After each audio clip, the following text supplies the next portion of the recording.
welcome to Turn the Page, the official podcast of the Syosset Public Library.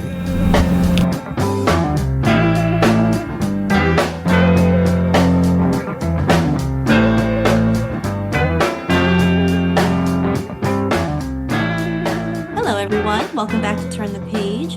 I'm your host today, Jen, and today I am joined by a repeat guest. This guest was here not too long ago to discuss an absolutely beautiful and sometimes frightening graphic novel, and we're back to discuss an absolutely gorgeous new collaboration. It is a stunning graphic novel, and I am so pleased to have read it, and I am so excited for this conversation. So welcome. Could I ask you to introduce yourself and your book, please? Absolutely.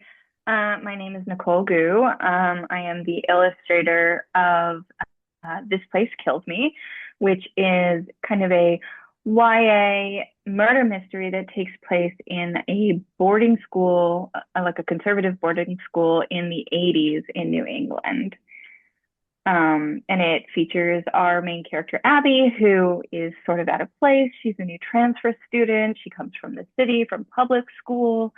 And we don't really know why she's been transferred to this new Christian school, but we do know that she's really out of place and has kind of no connection to the other students. And in the course of the book, she makes exactly one connection with the kind of star of the school theater department. And after the big Romeo and Juliet performance, they have a quick little conversation, which gives Abby some connection and some hope. And then the next morning, Elizabeth turns up dead. And so Abby decides to take it upon herself to investigate what happened to Elizabeth. And in the course of that, maybe finds out some deeper secrets about the school. It's an absolutely gripping story, and it has a really engaging plot, but also really gorgeous character work. So before we get into the book itself, I was wondering if you could remind our listeners of your other work. Last time you were here to discuss Pet Peeves, which was an absolutely brilliant read. Could you talk a little bit about that again? Yeah, so Pet Peeves is a book I put out in 2023 that I wrote and drew. It's from Avery Hill, which is a really lovely kind of small press publisher in the UK.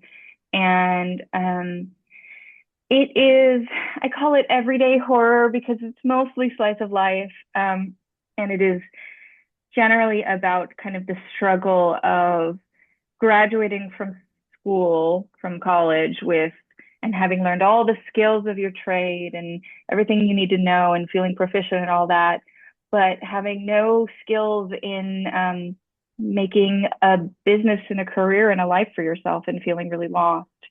And I don't like to give away too much about the story, but you know, there is some puppy love and there's some self-sabotage and hopefully a good and creepy time. It is a good and creepy time. And I'm interested in how This Place Kills Me has a little bit of overlap in mood and I think some sort of like thematic type issues, but it's also really different in some ways. So I'm curious about how the collaboration came about. How did you, meet up with and start to work with Mariko Tamaki, who has done so many very cool things? When did the whole project sort of take root? So Mariko and I met probably, I want to say around like 2020-ish, because we were both in the same DCYA line of books. I did Shadow of the Batgirl for them. She did Harley Quinn Breaking Glass. And then later, I Am Not Starfire, I think is the name of that book. But because of that, we were kind of in the same circles. We did a girls writing workshop and had some dinners and stuff. And I've been a big fan of Mariko since my modern era of reading comics. I read a lot when I was younger, and then I kind of rediscovered it post-college. And Skim, her first book with her cousin Jillian Tamaki, was one of the first books that I read that I was like, oh, this is absolutely what I want to do. And so I've been wanting to work with her for a really long time. And she says that, after meeting me at that dinner and seeing my work on Shadow of the Batgirl, she also wanted to work together. And so I had sent out some feelers, just being like, hey, if you ever want to work on a project together, I would love that. And I think about 6 months later, she sent me the kind of initial pitch for This Place Kills Me. And it really was like, hey, would you like to do a murder mystery? These are kind of like the basic outline of it. And we sort of built it together from the ground up. That's so cool. And like, what a dream come true. That sounds like, just like you'd read that in a magazine. Like, so Yeah, I exciting. know. I have to pinch myself sometimes because I've wanted to work with her for so long, and it really feels a little bit surreal sometimes. I'm really curious about like what the collaboration looked like sort of in the day to day. I know that Mariko wrote it and you provided the illustrations. When you received the script, first off, I guess, how much direction was there for the art in that? Like, what is the balance between like what was on the script page and sort of what you put on the illustrated page? So Mariko writes pretty loose scripts, and also she lives in LA like me, and so we were able to kind of from the beginning be meeting up together, getting dinners, and just talking about what we wanted the story to be and kind of what elements. There were some formalist elements that we were like, hey, it would be interesting if we could incorporate maybe these whisper balloons in, or some of the kind of letters that are in the book. So some of it came from just like, hey, this is an interesting idea. How can we incorporate this? Or, hey, I really think that this character wouldn't do that. Maybe they would do this thing over there. So even before the script was written, there was some of that collaboration. And then once it started, Mariko's scripts, I don't know if she writes this way for everyone or if it's mostly the YA stuff. It might be more structured when she works with more standard comics publishers, but it's pretty loose. So the page demarcations are kind of suggested. There's some panel breakdowns, but I had full flexibility on whether I wanted to add or subtract from a lot of that stuff. And my initial pass of doing my thumbnails for the book was quite a bit shorter than the final product. And so between me adding some stuff for atmosphere or being like, oh, hey, I think we should add a scene that's kind of like this, and then she would go and write it, or she would be like, hey, I think this scene isn't working, let's move it or take this out. So there was a lot of that, probably the most of any book that I've worked on, simply because the murder mystery in comic form is a little bit tricky because you're trying to make sure you're giving the viewer enough little hints and things to keep them in it, but also not revealing anything too important so that there's a twist. And getting the correct balance for that was something we were working on, really kind of perfecting the whole time. That does sound really challenging. And I'm wondering, did it work that way as well? Was there that give and take in terms of character design? And you can take that to mean both like how they look and sort of their personalities and their relationships. Yeah, to a certain extent, there wasn't a lot of pushback on design. I think there were a couple hairstyles that we workshopped, but overall, the character design process was pretty simple. It was more, I would say for me, realizing that like because everybody's in school uniforms, how do I push and make them feel a little different? And how do I make Abby feel different? Which I tried to do basically through like her sleeves are rolled up and her shirt's untucked, and she maybe doesn't follow all the rules that these other more conservative girls are following. And then with the character stuff, in the writing process, yeah, I think we were able to.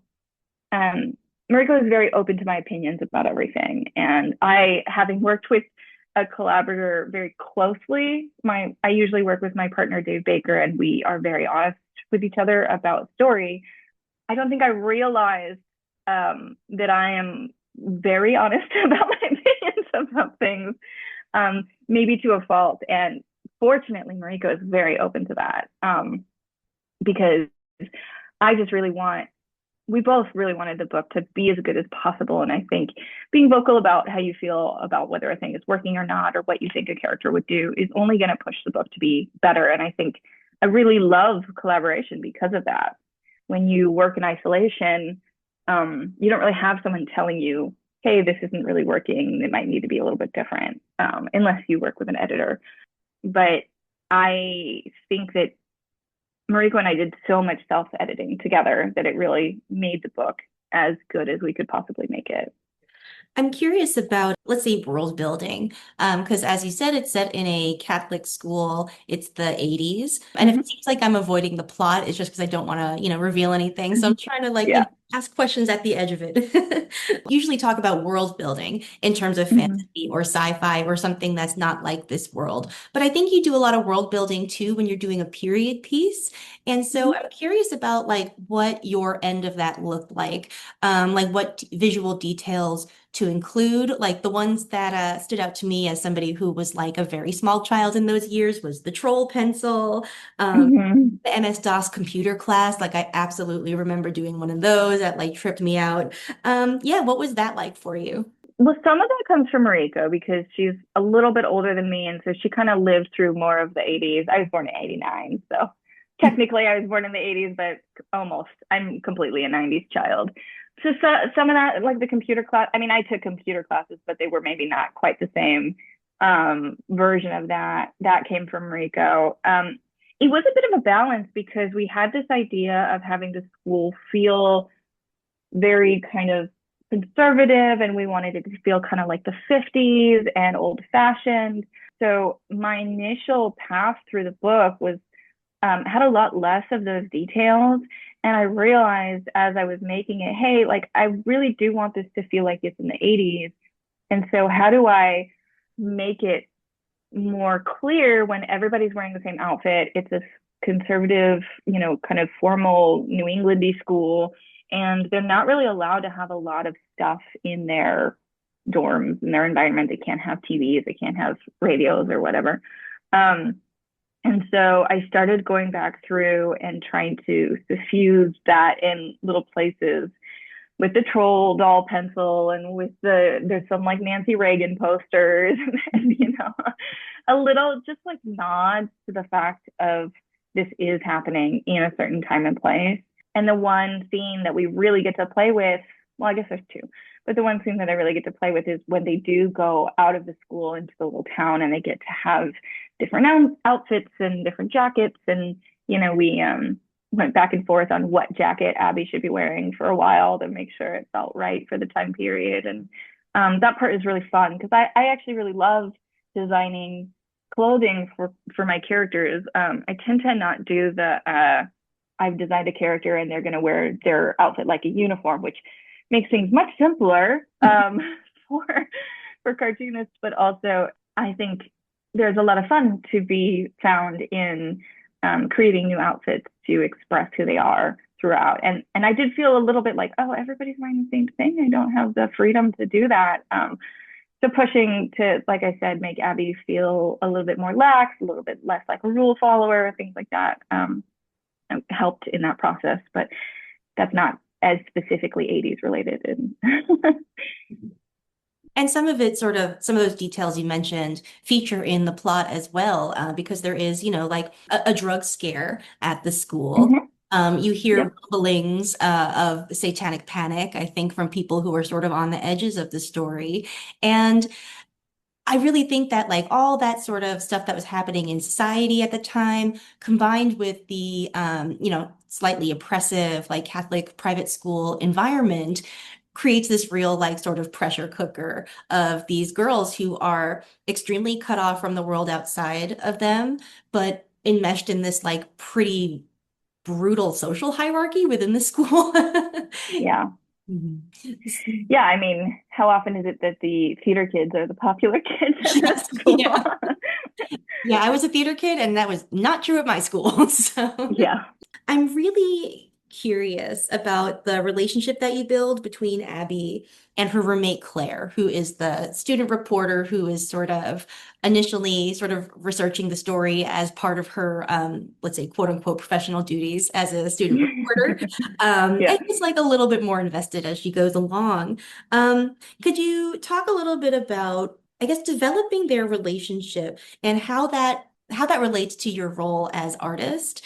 How does that affect your choices of like facial expressions or positions within a panel? Like, how does a relationship arc, I guess, influence how you do all that? Yeah, I mean, Claire to me is a really interesting character because she's not a bad person, but she's a person who's been raised in a particular set of beliefs and to understand the world in a particular way. And that is maybe not the most accepting and open. And so her relationship with Abby is really kind of tense towards the beginning of the book, almost throughout. But she's the one person who is kind of the not exactly foil, but the other person that Abby has communication with because she lives with her. She has no other choice. And because they're both investigating this story sort of in their own ways, one of which is an actual investigation, and the other of which is sort of a fluff piece that ends up getting deeper as the story goes on. I do a lot of like having a lot of space in between them in the beginning of the book, particularly they sleep on these opposite sides of the room, and I have a lot of very kind of down the middle compositions where they are very separated by their beds are on either side. There's a window in the middle. There's this literal line down the middle of the room that they live in that divides them. And as the story goes on and as they maybe start to work together on some of the investigations, that proximity becomes much closer. So as they get closer, they also are next to each other and leaning over each other's shoulders and kind of reading books together to do their investigations or getting squashed into a little phone booth to make some calls together. And so as during different parts of the story, their physical proximity kind of relates to their emotional proximity as well. Mm. And I think there's something really lovely about like this relationship developing within this, oppressive environment. And sort of like the tenderness and the crucialness of the age, right? Because like they're forcing all these like oppressive structures on children, young teens, like just as they are sort of developing the capacity to question those structures, if that makes sense. And I really like sort of the role that like Abby and Liz's developing interactions sort of play like in how the characters change over the course of the story and like how they relate to one another at the end as opposed to at the beginning. It's just really beautifully done and it feels like very authentic to how a friendship might develop like in a system that does not want these people to be friends. So yeah, yeah, absolutely. I mean, everybody around them is saying, you should not be friends with this person. They're dangerous to you. And it's very easy to believe that when your whole society is telling you that someone is wrong in some way. And I don't blame, I say this like she's a real person. I don't blame Claire for feeling the way that she does and acting the way that she does, because it's very hard to be the one person out and be the person who is accepting and open when your whole world is telling you not to do that. So my last question has to do with the color palette, which is absolutely stunning. I love the look of the comic, just between that limited palette and the sort of, I guess, softness of the overall color. Like what I'm not sure if was it color pencil you used in the colors or So it's actually all digital. wow. I work 100% digital, but I do use like a simulated pencil brush, which is it's the same brush that I've used for most of the books that I've drawn digitally, but I've started adding, there's like a texture that helps me push in. And that's mostly in the line art actually. But it gives me a lot more depth and softness to the pages, I think. And I've kind of been learning to really work with it over the last couple of books that I've drawn. And I think it's working for me at the moment. Yeah, I think that the colors really sort of like highlight, in a Catholic school, you've got lots of like Gothic architecture and harsh shadows and like sharp lines. It's just like, yeah, so the mood is just like perfect. Yeah, I think, previous books that I've done, whether I've drawn them traditionally or not, I have not had as much depth in terms of like dark to light values. And I really wanted this to feel dark and heavy and creepy, because it is a murder mystery. And the kind of line work that I made paired with the cool, warm, soft palette really was my attempt at making it feel moody and noir, and also just set in a different time and place. I think it would have been really easy to be like, oh, it's the 80s, so it's neon, but that's not the environment that we're in. And there were other versions of what the 80s were. And so I think my focus was more on mood than representing like a particular part of the 80s with that. It's such a lovely effort. I'm so glad that you reached out to me with this book. Thank you so much for that. And thank you for taking the time to talk to me and our listeners. Absolutely. It's a pleasure. What's next for you? Are you working on something now? So I do have a book coming out next year in April. I'm not 100% sure if it's announced, Okay. but it will be coming out from Top Shelf, and it's going to be like a punk kid music and art book called Pumpkinheads. Sounds wonderful. Well, I look forward to that. Listeners, so please check out This Place Kills Me. When you hear this, it'll be out in the world. So head to your favorite bookstore, comic book store, library, wherever you like to go for books. It's time to close this chapter. We'll see you next time. It's time to close this chapter of Turn the Page. Join us for the next episode.